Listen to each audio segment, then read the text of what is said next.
Okay.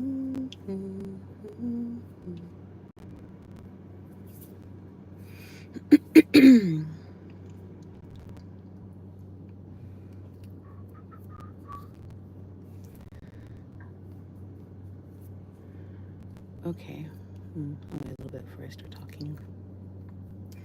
Already done.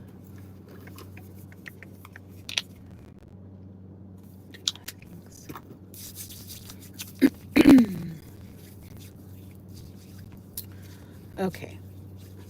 We are in my car because it is supposed to be 96 degrees today. 96 degrees today. Out of control. Too hot. Unnecessary. So I contemplated where to do the reading. And here I am. Pardon me. In my car with the air on. So I can focus. So my phone doesn't overheat. Make sure, actually, I'm gonna have that pointing up to it. And so here we are for the reading, nearing the end of this here Libre. Okay, well, you know. Anywho. Okay. I was like, am I going to pray? Is there I mean, I don't know. Anyway. God, please help. If there's not anything that we do not need to take in to just fall and roll away. And if there's something for us to hear and see, please help us to hear and see it. Amen. All right. Oh my gosh, pardon me. Summer and as eager as my father had become to marry, love for her inside me says wait for nothing. He'd actually placed one condition on my mother before he'd agreed to a wedding. She must first learn Quechua. That's why, near the end of June, she wrapped up her linguistic work among the Colorado tribe and moved west to Dos Rios, roughly a 6-hour walk from my dad in Shandia. As always, the trip itself was an adventure. June 27th. Now about my trip from San Miguel to Dos Rios, I shall probably have to quit in the middle, lights out at 9 here. I left there on June 18th, having more or less completed the alphabet on the 16th. The trip to Quito was not unusual, with only two delays of an hour each. Nothing stolen, thank the Lord. My father's bag had been stolen on his own recent trip from San Miguel, costing him not only clothes and equipment, but also a box of irreplaceable color slides.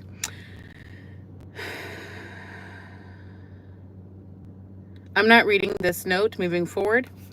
It's talking about what she just said, things were stolen. Okay, moving on. The letter breaks off here. Oh, okay, so where it broke off. The plane didn't take off again. Okay, fine. So I spent Monday and Tuesday unpacking and repacking in the bodega and missing you just awfully, and got a bus out of Quito to Ambato on Wednesday afternoon, as they told me there would be a plane leaving Ambato at 5. I got to Ambato at 4:30 and raced madly to the airport, only to wait till 5:30 when the plane got back from Shell too late to make another flight. So there I was, stuck out at the airport. Oh, my bad, this is her. Good thing I'm reading it. Having to wait till next day for a plane. I was sitting there in my cotton dress, having thought I'd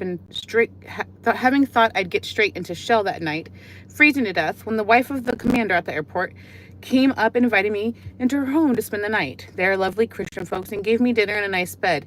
It was surely one of the Lord's provisions.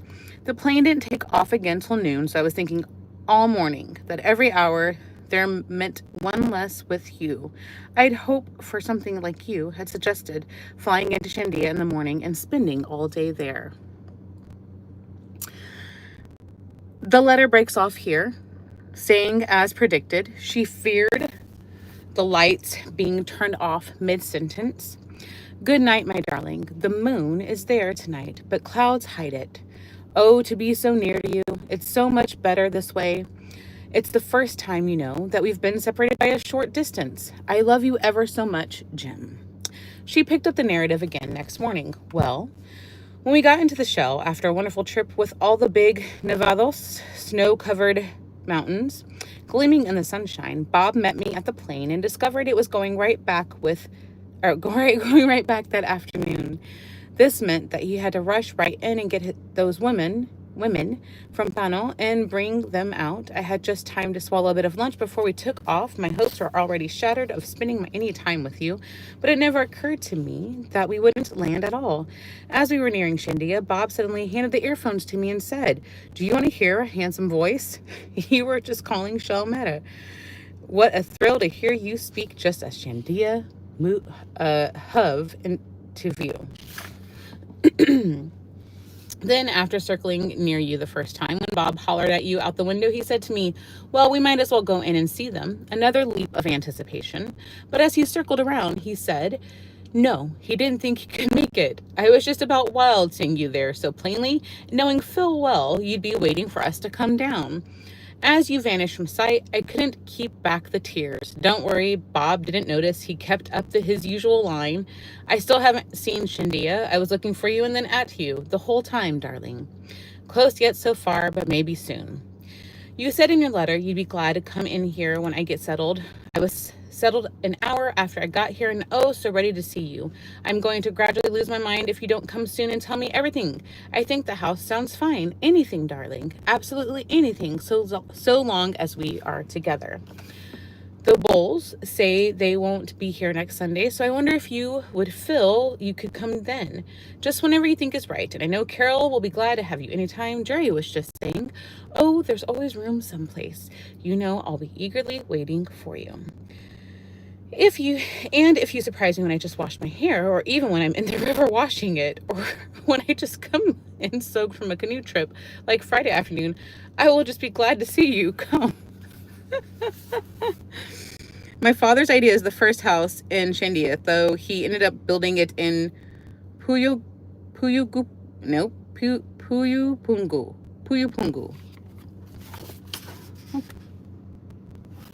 I just smacked my freaking self in the eye.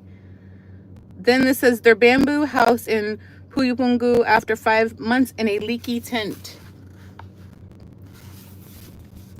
My father's next letter, June 29th, was basically a primer in Quechua, including charts and guides that went back to his days in Wycliffe, as well as field analysis they'd gathered since being on the ground. He wanted her to learn the language as quickly and completely as possible, even though he admitted he was still grappling with much of it himself. Please don't judge me too harshly on this stuff. Apparently, he was still in need of the work too. June 29th. The thing I am sorriest about is that we are not doing it together. This language analysis. I have dreamed of sitting down with you and going over things that I do not understand. Pete is so know-all on many points. He does know usually, but I know you, and I would not bicker over some of the points that are bantered around here. It's true, they weren't in close enough proximity to go over to each other's houses for an evening study session, but the shortened distance at least allowed their mail to become a little more reliable, shuttled by courier from station to station. I am looking out for every Pano face that pops out of the forest, my dad said.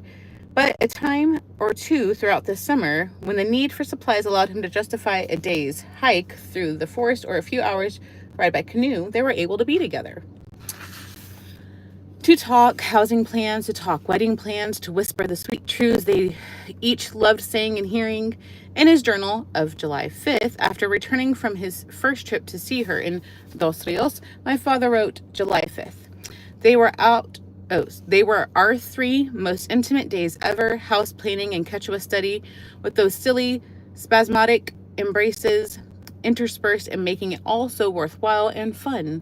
The evening was spent on the clinic porch. Forget not in age what tenderness you knew there, my soul. As far as the current status of their housing plans, he'd written her a few details on June 29th. I hope the 12 by 16 two-story affair appeals to you. I have spoken to Pete of it, and he approves. I've built and lived in the thing in my mind night after night since the ideas came to me. But if you want to be away from the others very strongly, I will get to thinking of something else. Because, more than anything else, I know, Bets, dearest, what I want to do is make you happy. Aw. And as far as wedding plans, he'd written and sent this note on July 4th.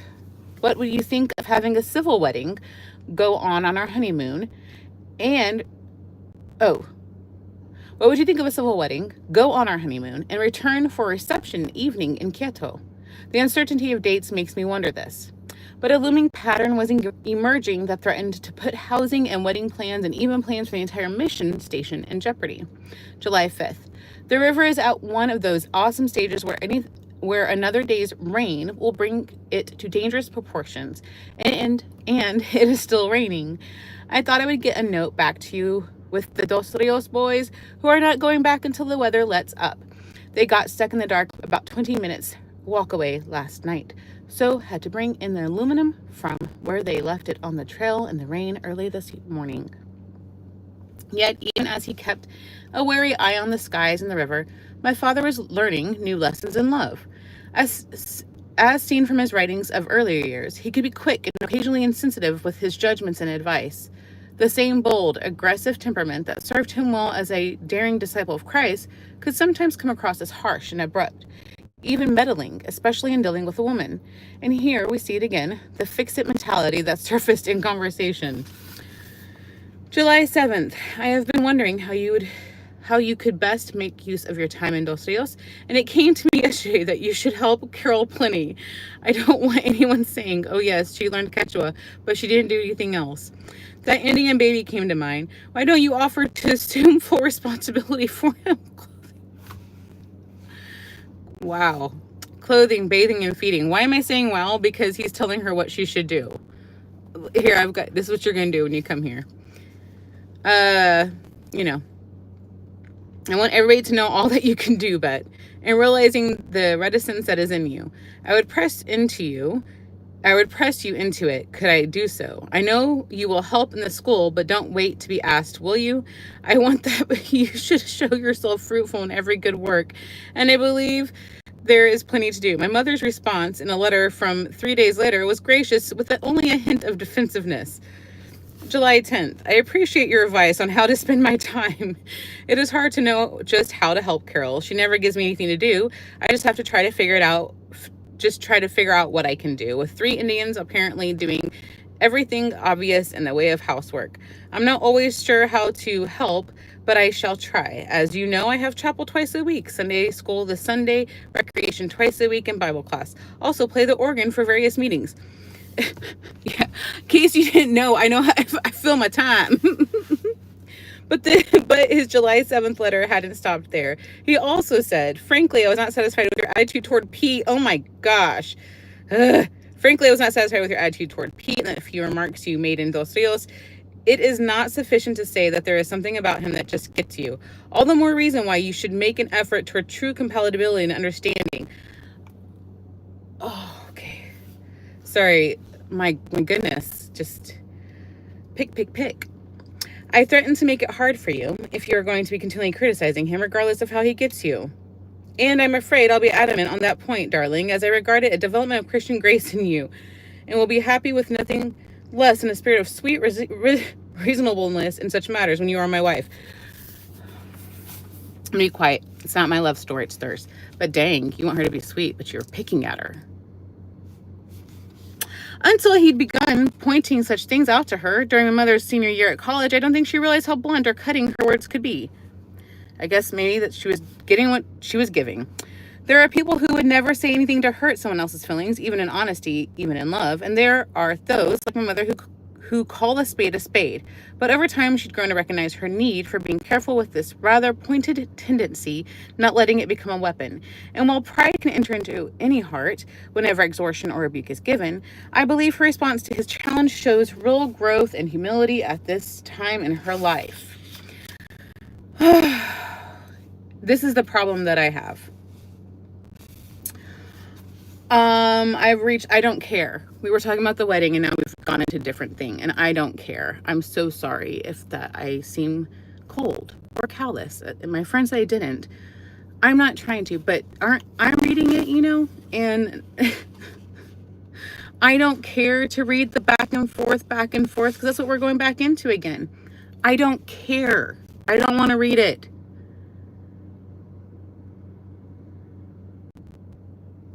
Apparently they go back and forth telling each other how they should be. Good for them. I don't care. I'm so sorry, guys. Fast forward, back and forth again, more and more.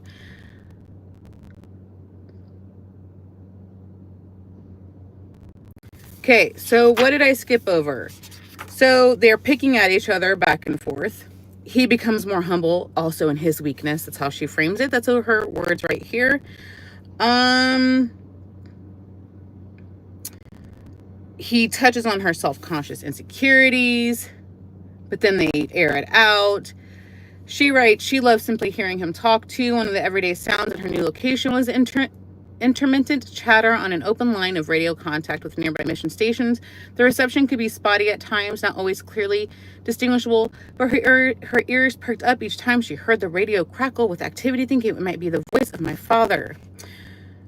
What an unexpected joy and blessing it was to hear him, getting to hear his voice so often. She written to tell him of it, how the radio helped keep her informed about him. Their July letters really do read more like a conversation now that the lag time in their mail traffic. Now that the lag time in their mail traffic had been shortened to days rather than weeks.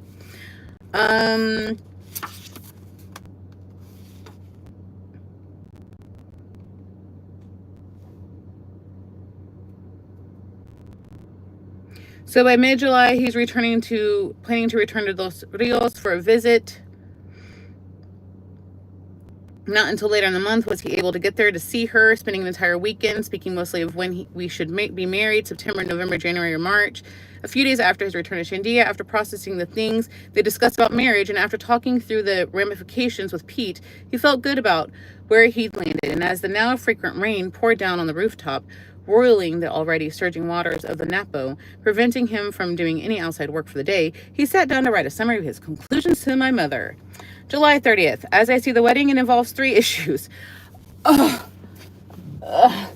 guys, I am done. I can't do it. I don't care for this book anymore. I'm so sorry. I don't know how else to say this. This is not for me anymore.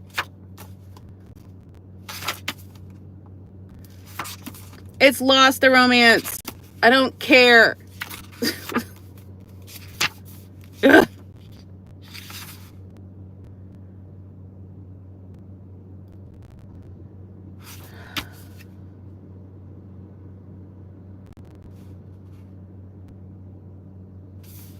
Okay.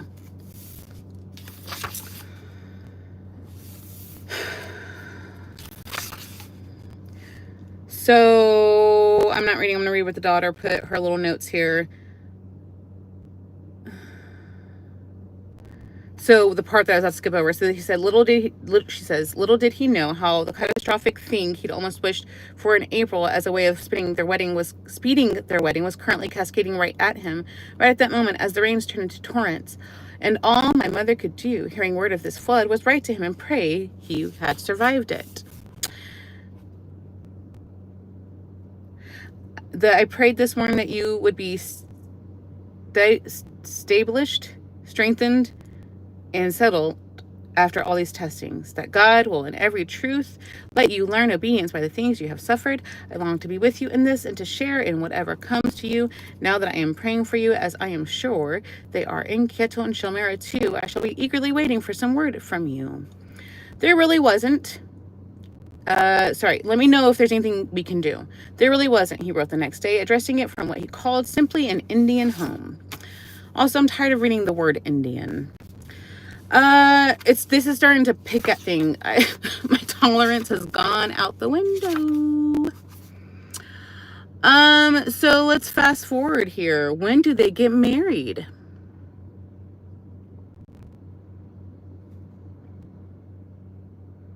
So let's see here. So for the short run, she would stay in temporary quarters in Chindia while my dad and his missionary partner scouted the uncharted areas of the Oriente, seeking to make connections wherever God led them, seeking their next doors of opportunity. He apologized that she would be dependent on others' good services while he was out on the trail. But next time I build, I feel sure it will be for and with you.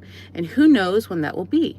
You know what I hope. I hope it will be before you have the chance Yeah, I hope before we have a chance to plan a wedding. Yes, she answered him from Dos Rios. Before coming down to Shandia, I hope we won't have time to plan a wedding too. That it would be simply need to happen too soon for much planning. That would simply need to happen too soon for much planning. Not November, not January, not March. Fast, so here we are. Bam. Mr. and Mrs. Philip E. Howard Jr. announced the marriage of their daughter Elisabeth to Mr. Philip James Elliot Thursday, October 8th, 1953 in Quito, Ecuador. They chose my father's birthday. October 7th, Quito. They shall not be ashamed that wait for thee. There hath not failed one good thing to give you an unexpected end. Tomorrow Jim and I are here to be married. Praise, praise to thee, my Lord and my God. Thy leadings have been wonderful these 5.5 years. Thou hast shown the way, always loving, always surely, and has kept us for one another. From days of sitting Thucydides together through the time of renunciation and silence. How can I give silence my whole life long? The correspondence and despondence of PBI days, the days of Mount Hood and Short Sand, the night of Dave's wedding, the uncertainty about the field. She wrote this October 7th in Quito. The uncertainty about the field, the night at the golf course in Moorestown and its subsequent heartache and healing, Shelton College, Franconia, and 3 West Maple, Quito, the Erases home, the field above it, Pinchincha, the bodega, separation to Oriente and Occidente, together again, January 53 engagement, TB scare and Jim's unwavering trust in God and love for me, relief, May and Quito again, then San Miguel, Oriente in June, flood in July, Bobonasa trip in August, return in September, and a week of closeness in Shandia this past week in Quito and tomorrow. Oh Lord, thy loving kindness is better than life. My mother had dreamed of the traditional church wedding, wearing the white wedding dress, proceeding down the aisle with friends and family gathered. I've talked about this. I didn't dream about being married ever, like what I would wear or any of that stuff. Anywho, but in the end, the ease of simply going to the Quito courthouse won out, having a justice of the peace marry them. Partly, I think she made the decision because she saw the sense of my father's thinking. She knew he couldn't stand all the fuss and finery of church weddings. To him, it smacked out of the superficiality of all worldly attractions.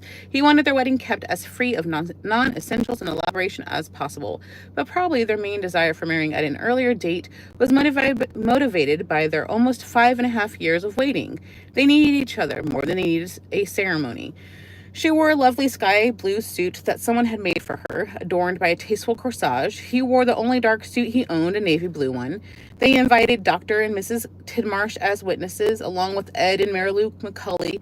The affair was that small, that speedy, and that simple. Wedding kiss. Outside the courthouse, the boy with his pants down had no idea of the solemn and joyous occasion. Can you guys see that little boy? October 21st, San Jose, Costa Rica. We were married as planned October 8th, 9:30 a.m. and went afterwards to the Colon Hotel with Tidmarshes, our official witnesses at the ceremony in McCulley's. He had coffee and cakes, Dr. T led in prayer, and then they took us to the airport. Plane to Panama, where we went to El Panama, Latin America's most luxurious hotel. 6 days there in pure luxury, then a flight here where we surprised Dave and Phyllis almost to the point of collapse. We've been here nearly a week now. Lovely little city, lots of fun, good fellowship. With eager longing and often breaking hearts, they'd anticipated this October 8th day, and the jubilation they felt afterward was a gift from God, the fruit of living for his glory and the realization of his perfect will. How could their honeymoon not be filled with happiness, thanksgiving, and absolute restfulness after all the waiting and praying and hungering that led up to it? For nearly 3 beautiful weeks, they were free from concern over their work in the field and able to celebrate what God had accomplished in them, what he'd given them. It was joy, joy, praise, and more joy. It's the daughter who wrote it. So, these are her sentiments. Picture, leaving for their honeymoon.